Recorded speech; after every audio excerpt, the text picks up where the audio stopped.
আসসালামু আলাইকুম। তো দর্শক, আপনার ফেসবুক আইডিকে কিভাবে আপনি ফেসবুক পেজে রূপান্তর করবেন? তো চলুন আপনাদেরকে দেখিয়ে দিচ্ছি। তার আগে ছোট্ট একটি কথা বলব, যারা আমার ফেসবুক পেজে নতুন, অবশ্যই আমাদের পেজটি ফলো করে রাখুন। এমন গুরুত্বপূর্ণ নতুন ভিডিও পাওয়ার জন্য। তো এই কাজটি করার জন্য ফার্স্ট অফ অল আপনি চলে আসবেন আপনার ফেসবুক আইডিতে।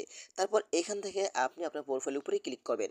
তারপর এইখান থেকে আপনি থ্রি ডট আইকনের উপরে ক্লিক করবেন। তারপর এখান থেকে টার্ন অন প্রফেশনাল মোড এখানে আপনি ক্লিক করবেন। ওকে?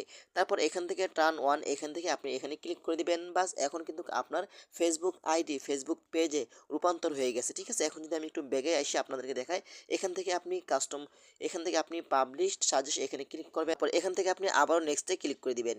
তারপর এখান থেকে আপনি কনফার্ম অপশনের উপরে ক্লিক করে দিবেন। বাস এখন কিন্তু আপনার ফেসবুক আইডিটা সম্পূর্ণ পেজে রূপান্তর হয়ে গেল। গো টু প্রফেশনাল ড্যাশবোর্ড এখানে ক্লিক করে দিবেন। বাস এখন কিন্তু আপনার সম্পূর্ণ আমি আপনাদেরকে দেখিয়ে দিচ্ছি। এখন আমি এখানে চলে আসলাম, একটু রিফ্রেশ মারলাম। দেখেন এখন কিন্তু আমার এটা সম্পূর্ণ পেজে রূপান্তর হয়ে গেছে আমার ফেসবুক আইডিটা।